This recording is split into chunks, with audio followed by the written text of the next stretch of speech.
जुबानी लड़ाई मीर जाफर पर आई। मीर जाफर को माफी मांगनी ही पड़ेगी, इसका कोई दूसरा और विकल्प नहीं है। संसद में बवाल, माफी का है सवाल।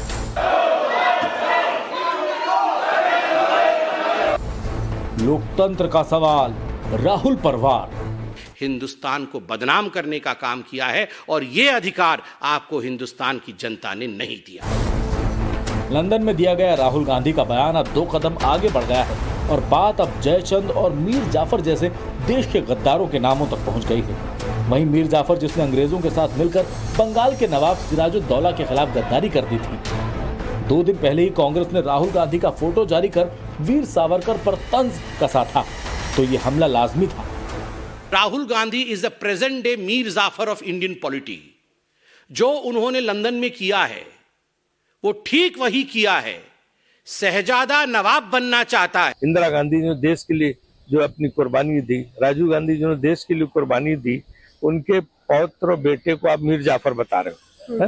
मतलब कम से कम सोचना तो चाहिए शब्दों का प्रयोग करते हुए। सुबह से शाम तक राहुल गांधी को गालियां देना, इसके अलावा उनके पास रह क्या गया। सवाल यह है कि क्या कांग्रेस का हाथ देश विरोधियों के साथ है। ये सवाल इसलिए भी क्योंकि कांग्रेस के कई बड़े चेहरे पीएफआई और खालिस्तानी जैसे आतंकी संगठनों की पैरवी करते हुए देश की ही सरकार को सवालों के कटघरे में खड़े कर चुके हैं, वो भी सिर्फ राजनीतिक फायदे के लिए।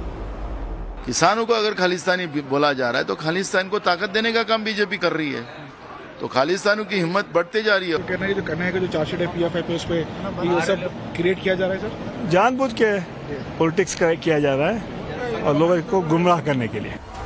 संसद में बजट सत्र का दूसरा चरण जब से शुरू हुआ है तब से राहुल गांधी के बयान पर हंगामा ही हंगामा है, लेकिन कांग्रेस का दावा है कि सरकार अडानी के मुद्दे से बचने के लिए राहुल गांधी को निशाना बना रही है। लेकिन विपक्ष फिलहाल सरकार के सामने नहीं झुकेगा। इन सब के बीच सवाल यह है कि क्या राहुल गांधी ने जो किया वो वास्तव में मीर जाफर या जयचंद वाला काम है। लोकतंत्र है और जनता जज है, इसका फैसला भी 2024 में हो जाएगा। रविकांत राय और रंजीता के साथ bureau report, times now Navbharat, Delhi. तो उसी पर चर्चा करेंगे। जो मेहमान हमारे साथ जुड़े हैं उनका तारुफ आपसे सबसे पहले कराते हैं। शाइना एनसीजी बीजेपी प्रवक्ता हैं, हमारे साथ में इस चर्चा में शामिल रहेंगे। अवधेश कुमार वरिष्ठ पत्रकार हमारे साथ में जुड़े हुए हैं। अजय वर्मा जी कांग्रेस की तरफ से, दुष्यंत नागर जी राजनीतिक विश्लेषक और अतीक उर रहमान जी मुस्लिम स्कॉलर हैं, ये हमारे साथ में जुड़े हुए हैं। आप सभी का बहुत स्वागत है। शाइना एनसीजी, क्या इस तरह के शब्दों का इस्तेमाल करना सही लगता है? क्या जरूरत थी मीर जाफर बोलने की? क्या मीर जाफर वाला काम किया राहुल ने? देखिए, कांग्रेस पार्टी जो है ना, बिल्कुल अपने दिशा सबको भूल चुकी है। उनका कोई विजन प्लान नहीं है। संसद में आते हैं तो बकते हैं और देखते हैं कि प्रधानमंत्री का अपमान करें, विदेश जाते हैं तो भारत का अपमान करते हैं, कहीं और जाएं तो जनता का अपमान करते हैं। तो मुझे नहीं लगता है ये कोई स्पर्धा है कि किसने क्या कहा। ये उस विचारधारा के साथ स्पर्धा है जो सही मायने में मानती ही नहीं कि वो भारत के एक नागरिक हैं। और जो राहुल गांधी को सिर्फ देश को नकारात्मक रूप से दिखाना है विदेश में, तो मुझे लगता है सबसे पहले उनको संसद में आके माफी मांगने दीजिए। उसके बाद ये चर्चा आगे बढ़ सकती है कि किसने क्या कहा और कहां से कहां शुरुआत। नहीं, विपक्ष कह रहा है कि आप आवाज नहीं उठने देती राहुल गांधी की, बोलने का मौका नहीं देने देते हैं, घर पर पुलिस भेज देते हैं, और जब इससे कुछ नहीं होता तो फिर मीर जाफर बोल दिया। लेकिन देखिए, ये बोलना कुछ गलत था क्या? आप पहले ये आपके दर्शकों को सुनवाइए कि उन्होंने विदेश में क्या बोला। उन्होंने बोला कि भारत की प्रजातंत्र खतरे में है। उन्होंने पूरे वर्ल्ड इकोनॉमीज को लेके कहा कि भारत जो है डिक्टेटरशिप है। उन्होंने नरेंद्र मोदी जी को लेके प्रश्न उठाया। उन्होंने इन्फोर्समेंट डायरेक्टरेट और इन्वेस्टिगेटिव एजेंसीज को लेके सवाल उठाए। उन्होंने महिला की सुरक्षा को लेके सवाल उठाए। मैं पूछती हूँ कि जो आपको ये सब गंभीर सवाल उठाने हैं, आप पार्लियामेंट में क्यों नहीं उतार? अच्छा ठीक है, अजय वर्मा जी, विजन प्लान यहाँ क्यों नहीं? आप सिर्फ बकबक बकबक करते। अच्छा नहीं, ये इस तरह ये बकबक बकबक नहीं बोलेंगे हम लोग, है ना। अच्छा अजय वर्मा जी, बीजेपी की तरफ से ये कहा जा रहा है जब काम मीर जाफर वाले कर रहे हैं तो मीर जाफर नाम से मिर्ची क्यों लग रही है भाई? हिमांशु दीक्षित जी, अभी ये थोड़ी देर पहले गॉडसे के विचारक और समर्थक, देश में गॉडसे के विचारक महात्मा गांधी राष्ट्रपिता की जिसने हत्या की, वो गैंग काम कर रहा है। हाँ। 1857 की जब क्रांति भारत की हुई थी, गदर क्रांति मेरठ के मंगल पांडे द्वार से, और जब इन गोरे अंग्रेजों से इस देश पर शासन कर रहे थे और ईस्ट इंडिया कंपनी आई थी मुगल काल के बाद, तो उसको छुड़ाने के लिए गदर क्रांति उत्तर प्रदेश के जनपद मेरठ से शुरू हुई थी। उस समय भी कुछ ये प्रोपोगंडिस्ट जो गॉडसे और सावरकर के समर्थक थे, उनकी भी जो मतलब ये तो बाद में पैदा हुए, लेकिन उनके जो पूर्वज थे वो यही काम कर रहे थे कि भारत गुलाम का गुलाम रहे।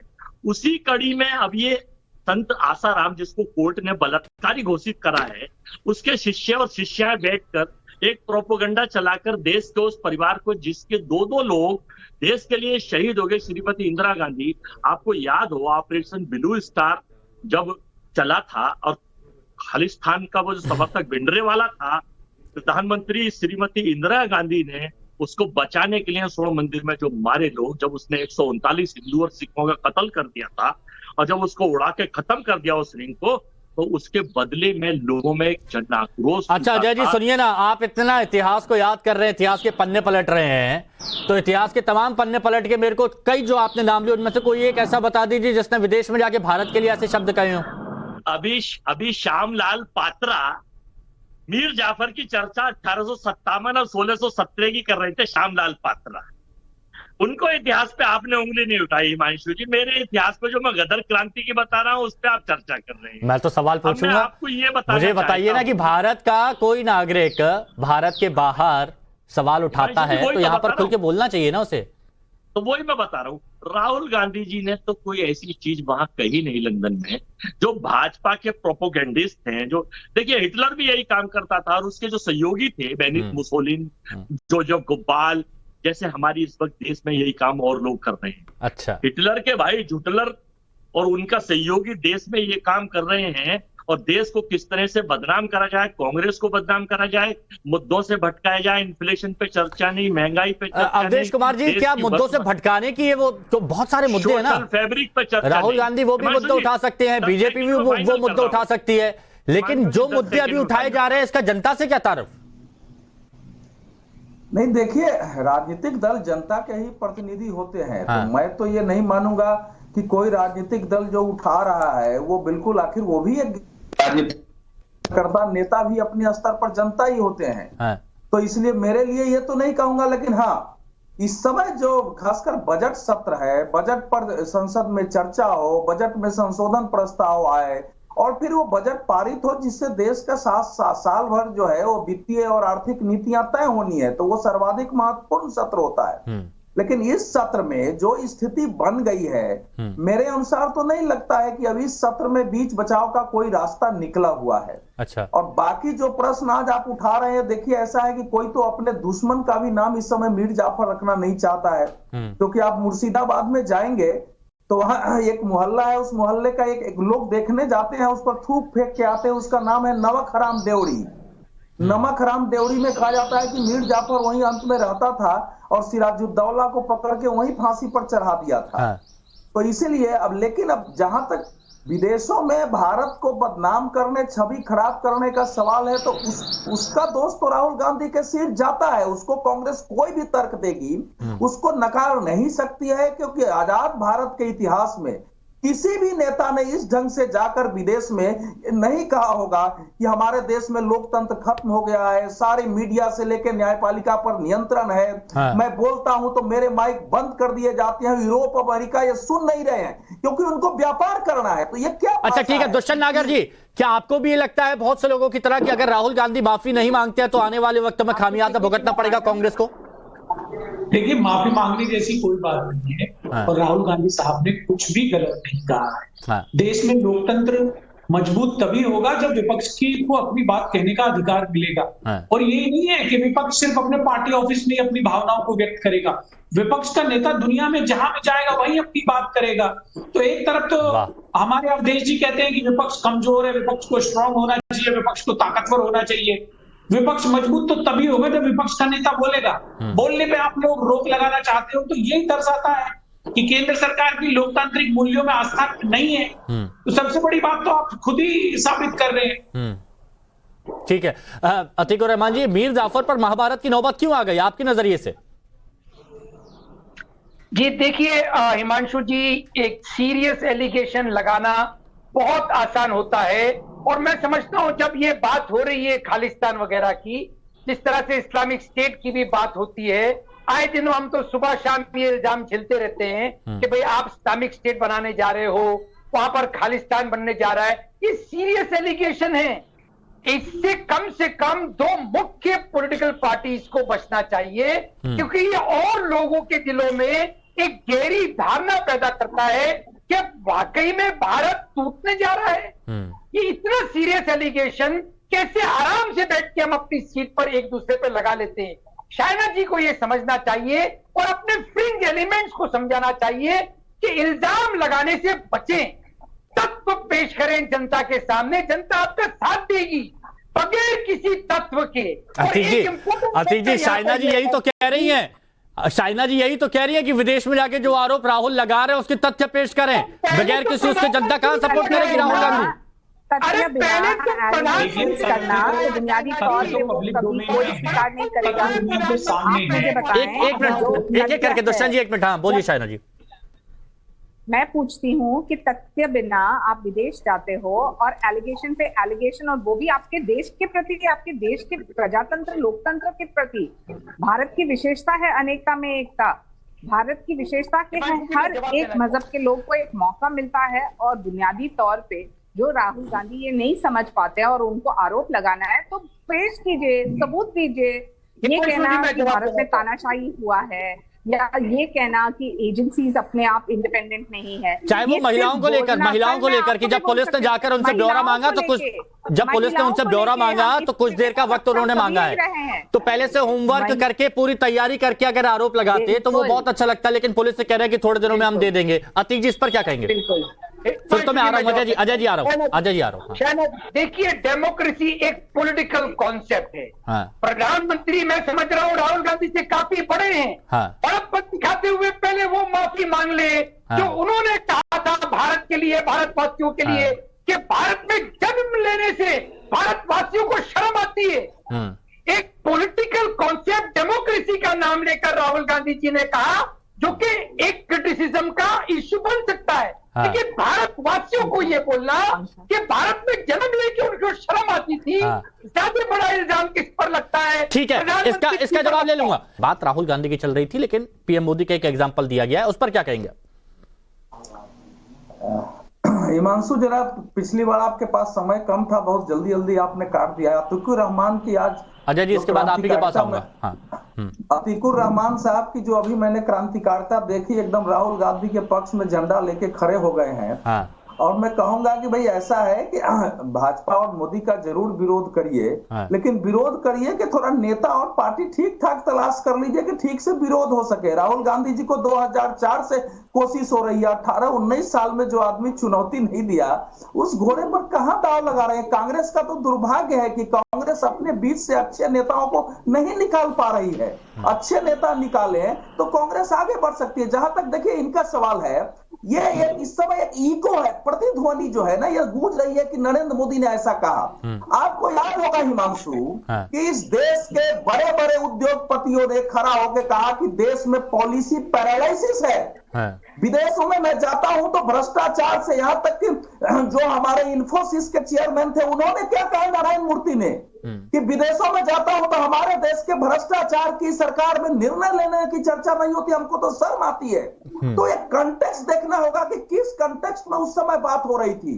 अखबारों ने, पत्रिकाओं ने लिखना शुरू किया, और जो नरेंद्र मोदी ने जो बोला था वो भारतवंशियों की सभाओं में बोला था कि लोग आकर के विदेश में ये बोलते थे कि इस शासन काल में तो हमको शर्म आती है कहने में। तो किसी के वो एक दूसरा उदाहरण था। अच्छा। प्राइम मिनिस्टर ने नहीं कहा कि हमको विदेश में, हमको देश में पैदा होने में शर्म आती है। तो गलत कंटेक्स्ट को गलत कोट करके, या हमारे देश में क्या है कि एक इकोसिस्टम है कि एक शब्द कहीं से बोलता है वो चलने लगता है। अच्छा, ठीक। मैंने पहले ही कहा है कि मीर जाफर नाम तो कोई दुश्मन को भी नहीं देना चाहेगा, लेकिन मैं फिर कह रहा हूं कि राहुल गांधी अगर ये कह रहे हैं कि यूरोप और अमेरिका सुन नहीं रहे हैं क्योंकि उनको बिजनेस करना है, भारत में लोकतंत्र खत्म हो गया है, तो उसका क्या अर्थ है? अगर मीर जाफर उसका क्या अर्थ है? चलिए ये चीज अजय वर्मा जी ये हर बार, तो उसमें क्या अंतर? ठीक है अजय वर्मा जी, ये कांग्रेस की तरफ से, तमाम कांग्रेस के नेताओं की तरफ से, राहुल गांधी जी की तरफ से भी ये कहा गया कि अंग्रेजों से हमारे पूर्वज लड़े हैं।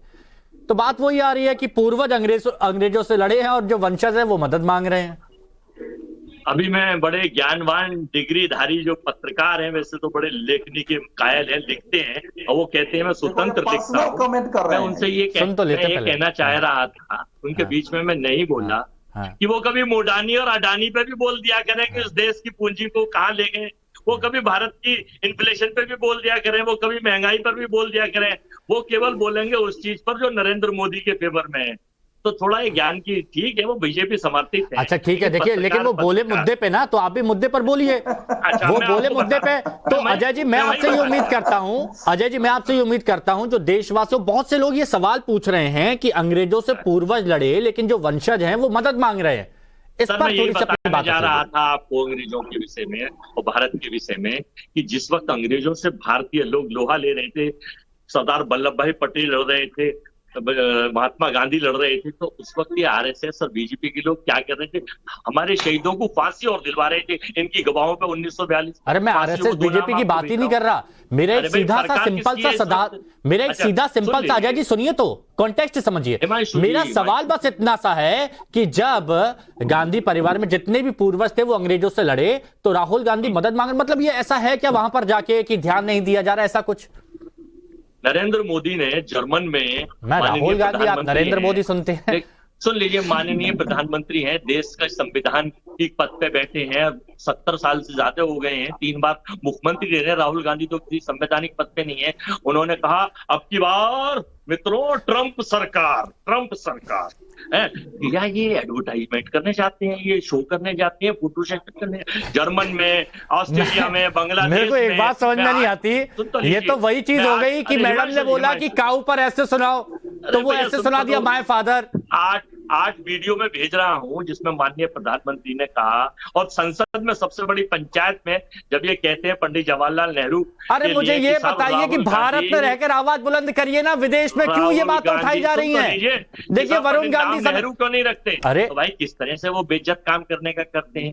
और ये लोग मैं पूछ क्या रहा हूं आपसे, आपने सुना भी है? मैंने, आपने सुना ही नहीं है। मैंने आपसे कहा हिमांशु जी, वो कह रहे थे कि मुझे शर्म आती है भारत में जन्म लेते हुए। अरे भाई मैं आपसे क्या पूछ रहा हूँ, आप वो नहीं सुन रहे। आप मंशा क्या थी? कैम्ब्रिज में राहुल गांधी ने ये कहा, मंशा क्या है राहुल गांधी की, ये भी तो देखिए। उनकी मंशा ये है कि देश में लोकतंत्र, सोशल फैब्रिक खत्म हो रहा है। यहाँ केवल 8 पाठ्यक्रम रजिस्टर्ड करा लिए। अरे तो आप खुद इतने मजबूत नहीं है क्या विपक्ष की भूमिका में कि अंग्रेजों से मदद मांगने या विदेशों में ये बात उठाने जा रहे हैं? अंग्रेजों से क्यों मदद मांगेंगे?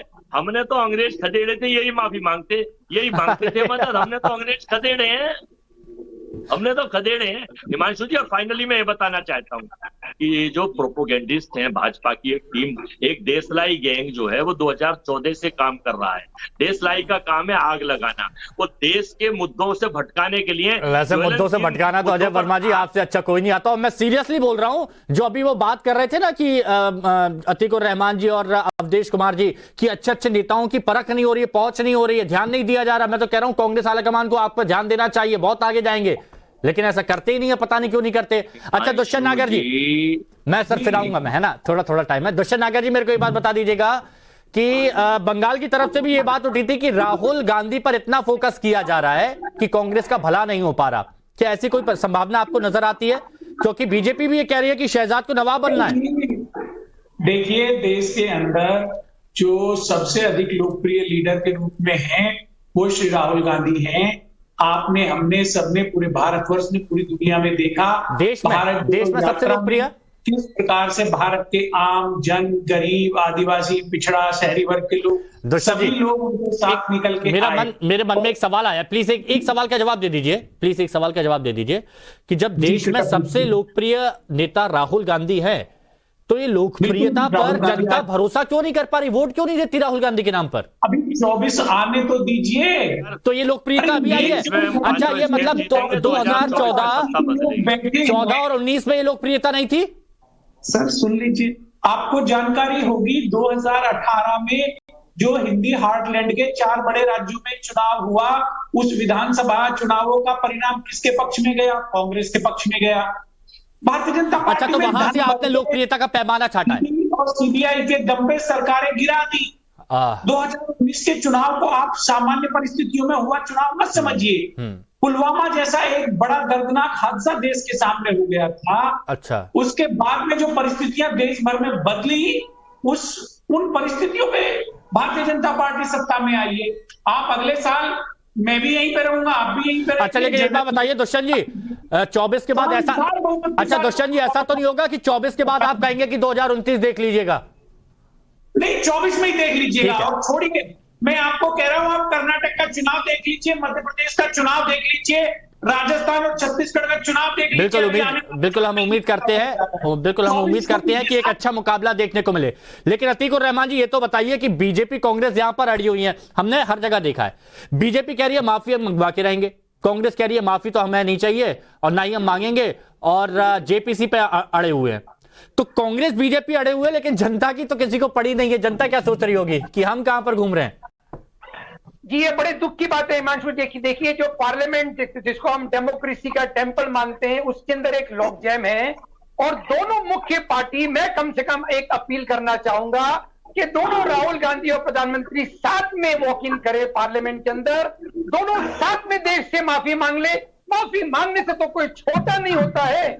दोनों ने अगर गुनाह किया है तो बराबर गुनाह किया है, और अगर नहीं गुनाह मानता है कोई, तो दोनों ने नहीं किया है। पार्लियामेंट को चलने दीजिए। आप लोगों के पैसे को किस तरह पानी की तरह बहा रहे हैं, ये देश देख रहा है। तो मुख्य पार्टी कितनी गैर जिम्मेदारी हो सकती है? अच्छा, ये भी बोलेंगे अतीक जी, ये भी, क्या आप ये भी बोलेंगे कि कांग्रेस से कि आप कहीं पर भी अगर कोई जाता है तो तोल मोल के बोलना चाहिए, ये देखना चाहिए कि आप भारत को रिप्रेजेंट कर रहे हैं उस वक्त वहां पर? कांग्रेस के नेता ने बिल्कुल सही और सटीक बात, उन्होंने तो सबको झेला है हिमांशु जी, भारतवासियों ने। और मैं तो वो उम्मीद कर रहा हूं, जब मिसेस गांधी वाजपेयी जी को फॉरेन डेलीगेशन का हेड बना के भेजा करती थी, अच्छा, वो दिन कब आएगा? ये बिल्कुल अच्छा। दुष्यंत जी, फाइनल कमेंट दीजिए, क्या कहना चाह रहे थे आप? क्या कह रहे थे कांग्रेस का? देखिए जी, मैं ये कह रहा था, कांग्रेस लीडरशिप ने कोई गलत ऐसी बात नहीं कही है जो देश की सम्मान प्रतिष्ठा को ठेस पहुंचाती हो। भारत के अंदर जिस प्रकार से गरीब आदमी को महंगाई से और जीएसटी गलत तरीके से जो लगाई, मेरे को समझ में नहीं आता। दुष्यंत नागर जी, आप ये वाली बात समझ गए? दुष्यंत जी, आप ये वाली बात समझ गए? भारत की करोड़ों जनता पता नहीं क्यों नहीं समझ पा रही है ये बात। छूट दी गई और लगातार भारत की करोड़ों जनता ये समझ ही नहीं पा रही है। अवधेश जी, कोई हल नजर आ रहा है आपको? गलत बात है। नहीं, देखिए, इसका हल न है न हल हो सकता है। क्योंकि अगर विपक्ष को और राहुल गांधी के रणनीतिकारों को ये लगता है कि हमको अगर सत्ता में आना है या अपनी सीटें बढ़ानी है, तो नरेंद्र मोदी की जो छवि है उसको कलंकित करनी होगी, तो उसकी वो कोशिश कर रहे हैं। वो जब तक सफल लगातार नहीं होंगे, रास्ता नहीं। कोशिश हर कोई कर रहा है, लेकिन कोशिश में सफल कौन होता है? कोशिश में सफल कौन होता है? 24 का इंतजार करेंगे सभी लोग, हम लोग यहाँ पर दोबारा जुड़ेंगे। बहुत बहुत शुक्रिया सभी का हमारे साथ जुड़ने के लिए, इस चर्चा में शामिल होने के लिए।